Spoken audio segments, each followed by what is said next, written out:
For more on the challenges getting aid to the worst-hit quake zones, especially war-torn Syria, let's speak now with Amin Saikal. He's the adjunct professor of social sciences at the University of Western Australia. He's joining us this morning from Canberra. Professor, thank you so much for joining us. First of all, talk to us about some of the major challenges of getting aid to those in need, particularly in Syria, and given that it's such a complex political landscape.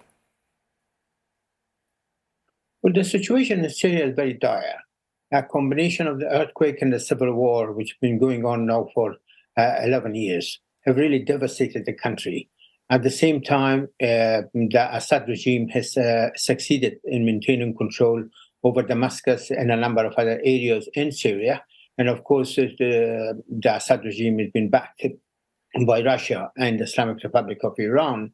And at this point, the Assad regime wants all the foreign aid to the victims of the earthquake to go through its government. And I think that's where really the main problem is. And I think the Western countries, the United States and its allies, do not really trust the Assad regime and would not be absolutely confident that all the aid which should go through the Assad regime will really reach. But those Syrians who've been victimized, particularly in the opposition-held areas in the northwestern of Syria. Professor, tell us a bit more about that and what the Syrian government and Bashar al-Assad is doing then with regard to the earthquake and those impacted by it. If they want to be in control of the flow of aid, are they providing any aid of their own?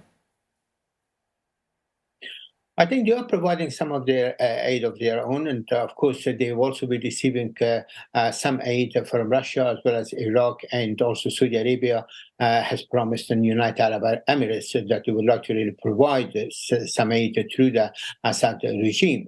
But again, the amount of aid which is really needed at the moment in order to take care of people in, particularly in their opposition-held areas in Syria, is supposed to be really massive, and that's not really something which that the Assad regime can manage. Let's not really forget that even before the earthquake, something like 13 million population of Syria were in need of humanitarian assistance, and now the victims of the earthquake has really come on the top of that, and therefore it really complicates the situation.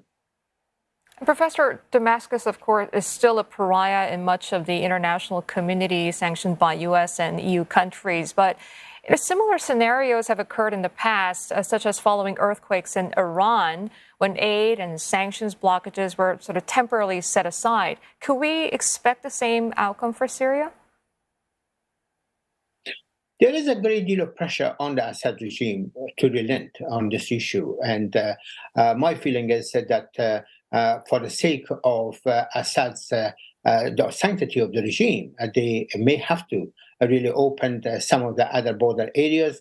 Of course, Syria is surrounded by Iraq, Turkey, and Jordan, and there are crossings, from Iraq as well as from Jordan.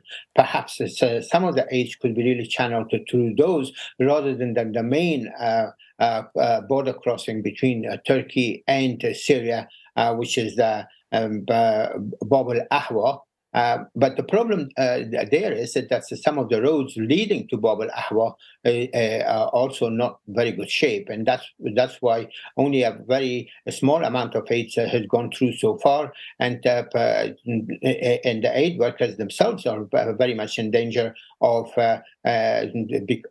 because the roads are not really in a perfect shape. Professor, you mentioned the plight or the humanitarian issues and the number of displaced people across Syria due to the civil war. Do you think this earthquake will then perhaps refocus international efforts to find some kind of resolution to that?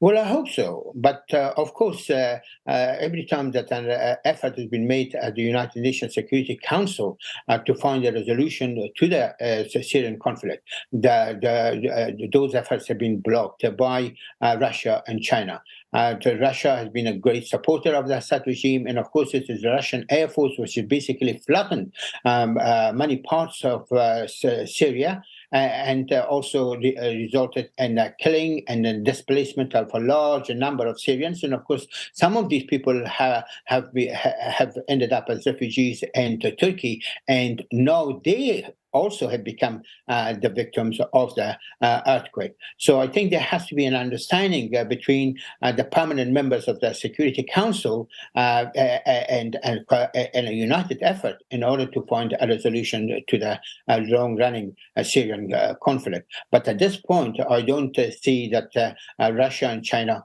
will agree with the United States and its allies on the Security Council in order to find a way that this tragedy that is Syria will have to really come to an end, and particularly in the light of this earthquake, which is now has killed more than 20,000 people and destroyed a lot of property and displaced a lot of people. And that is particularly in northern Syria, because at least Turkey is accessible by the international community, whereas Syria is not to the extent we should be.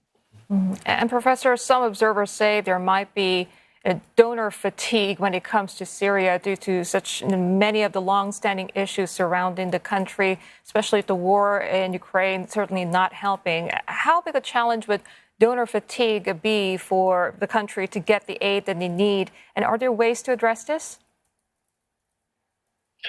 Well, I think it's not so much donor fatigue, and I think the international community will be prepared to really help the victims of the earthquake and Syria.